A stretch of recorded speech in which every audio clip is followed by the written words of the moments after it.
Maintenant que vous avez choisi la personne qui va administrer votre financement et remplir l'entente de service Passeport, il y a d'autres formulaires à remplir en fonction de l'option de financement que vous avez choisie. Commençons par l'option de financement auto-administré. L'option de financement auto-administré signifie que vous, un membre de la famille ou un ami en qui vous avez confiance, administrera votre financement Passeport. Si vous choisissez l'option de financement auto-administré, vous devrez remplir le formulaire Renseignements sur le client afin que Passport One sache à quelle personne et quel compte bancaire vous aimeriez que l'argent soit envoyé après avoir soumis une demande de remboursement pour des dépenses admissibles. Formulaire de renseignement sur le client. Vous devez remplir le formulaire de renseignement sur le client pour ajouter un nouveau client ou mettre à jour le client actuel. Un client est la personne à qui les fonds sont remboursés dans le compte bancaire pour payer les services ou articles admissibles. Passons en revue la façon de remplir le formulaire de renseignement sur le client. La première étape consiste à indiquer si vous remplissez ce formulaire pour un nouveau client ou pour apporter une mise à jour à un client existant. Si vous remplissez ce formulaire pour un nouveau client ou choisissez Nouveau dossier et vous mettez à jour les renseignements sur un client existant, vous sélectionnez Mise à jour. Ensuite, vous devrez indiquer la date à partir de laquelle cette personne sera le client dans la section Date d'entrée en vigueur, ainsi que le nom et le code client.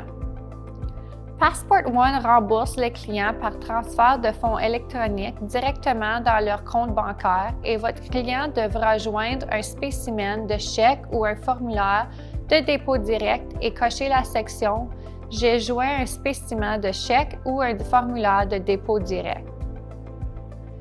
La section suivante du formulaire demande des détails sur le client, à savoir le nom ou l'organisme, le lien avec le client, le numéro de téléphone au domicile, numéro de téléphone cellulaire, numéro de téléphone au bureau, adresse et adresse courriel.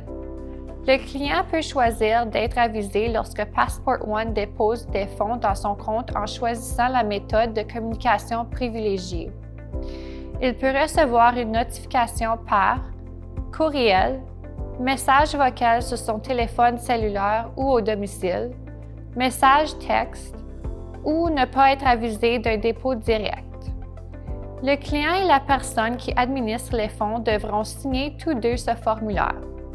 Dans certains cas, le client et la personne qui administre les fonds sont la même personne et celle-ci peut signer les deux sections. Certaines personnes choisissent d'avoir plus d'un client, ce qui est correct.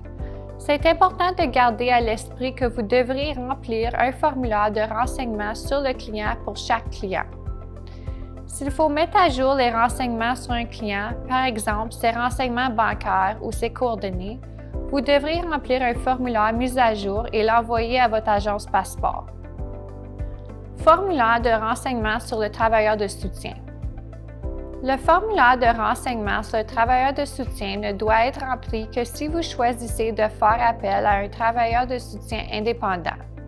Si vous retenez les services de travailleur de soutien par l'intermédiaire d'une agence de placement, vous n'avez pas besoin de remplir ce formulaire. Une fois que vous aurez retenu les services d'un travailleur de soutien, vous devrez remplir le formulaire de renseignement sur le travailleur de soutien. La première démarche consiste à déterminer si vous remplissez ce formulaire pour un nouveau travailleur de soutien ou pour apporter une mise à jour à un travailleur de soutien existant. Si vous remplissez ce formulaire pour un nouveau travailleur de soutien, vous sélectionnerez Nouveau dossier et si vous mettez à jour les renseignements sur un travailleur de soutien existant, vous choisirez Mise à jour. Vous indiquerez la date à partir de laquelle cette personne sera le travailleur de soutien en remplissant la section Date d'entrée en vigueur, ainsi que le nom et le code client.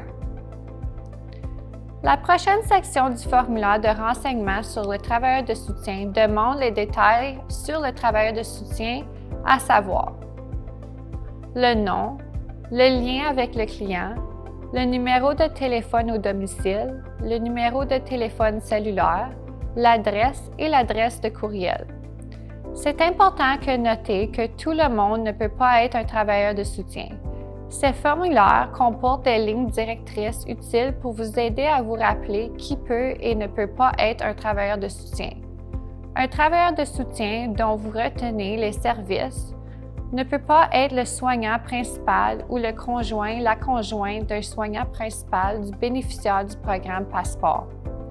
Ne peut pas être le parent ou le beau-parent du bénéficiaire du programme Passeport. Ne peut pas être le conjoint ou le partenaire du bénéficiaire du programme Passeport. Ne peut pas être le bénéficiaire du programme Passeport. Est âgé d'au moins 18 ans. Ne peut pas être la personne qui gère les fonds du bénéficiaire du programme Passeport et ne peut pas être une personne ou un membre de la famille qui reçoit une compensation gouvernementale pour fournir des conditions de logement ou des soutiens aux bénéficiaires du programme Passeport. Dans certains cas, l'agence Passeport peut avoir besoin de communiquer avec le travailleur de soutien pour confirmer qu'il fournit un service admissible qui est conforme aux lignes directrices du programme Passeport. Le travailleur de soutien et la personne qui administre les fonds doivent toujours signer ce formulaire avant que vous ne le fassiez parvenir à votre agence Passeport.